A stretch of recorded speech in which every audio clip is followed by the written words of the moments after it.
Haia, Jimmy dwi, hanesydd a YouTuber, efo diddordeb mawr yn lle yn Gwerin Cymru. Mod i yn y templ bar yn Nulyn, ac fod y lle yn enwog am ei gysylltiadau efo'r llychlynwyr, dwi yma yn chwilio am y Diafol. Mae yna gysylltiadau rhwng Cymru ac Iwerddon, yn does? A mae hynny'n wir am le'n Gwerin a Chwedlau hefyd. Ella bod rhai ohonon ni wedi clywed am Chwedlau neu straeon am y Diafol yn crwydro Cymru.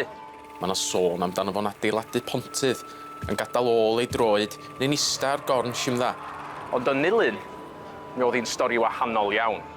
Roedden nhw'n galw ardal Christchurch o'r ddinas yn hel yn y 19fed ganrif. Ardal oedd yn enwog am fod yn le peryglus, yn llawn tafarndai a phechod. Tebyg i templ bar heddiw, ond y beryclach. Roedd pob math o bobl a phetha crwydro'r strydoedd, gan gynnwys y dolochyr. Hannar dyn a hannar mochyn oedd yn ymosod ar bobl, medden nhw. Gamblo, yfed, dod o hyd i gwmni am y noson am bris rhesymol. Be bynnag oeddech chi awydd mewn difri. Does rhyfedd fod y lle wedi cael ei gysylltu efo'r Diafol felly, ac roedd yna glwb cyfrinachol yn yr ardal hefyd, oedd yn ddiafolaidd iawn. Enw'r clwb oedd The Hellfire Club, ac yn uffern oedden nhw'n cyfarfod gan amlaf, fod na straeon eu bod nhw hefyd yn cynnal digwyddiadau ar ben mynydd ar gyrion Dulyn. Buan iawn y dechreuodd sibrydion eu bod nhw'n wneud pethau annaturiol hefyd. Tydi'r Eagle Tavern lle oedd y criw yn cyfarfod ddim yn bodoli erbyn heddiw ar Coch Hill. Fod na blac yma ar Eustace Street lle oedd hi'n diweddarach. Ond mae yna digon o straeon ar ôl yn y dinas yma. Fod cymdeithas yr Hellfire Club yn un gyfrinachol, mae yna amball i hanes am be oedd yn mynd ymlaen tu ôl i ddrysa pren yr Eagle Tavern.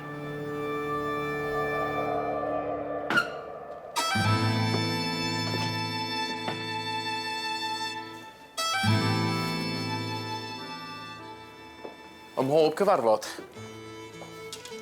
mi fydda cadar wag yn cael ei gosod. I'r Diafol ei hun. Yn ôl rhai straeon, mi fydda'r criw yn meddwyn chwil ar gymysgedd o fenyn wedi toddi a whisky, cyn mynd ati i wneud dyfodau satanaidd. Mi fyddan nhw hefyd yn wneud seremonïau hyd a lledrith.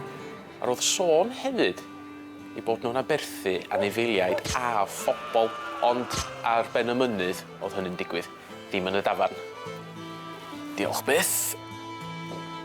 Ond yn nghanol o'r holl sataniaeth ac aberthu, mewn amser i chwarae gemau cardia hefyd. Un nos, pan oedd pawb wedi mynd i hwyl, dath cnoc ar y drws. Ac yno, o dyn diarth, smart yr olwg.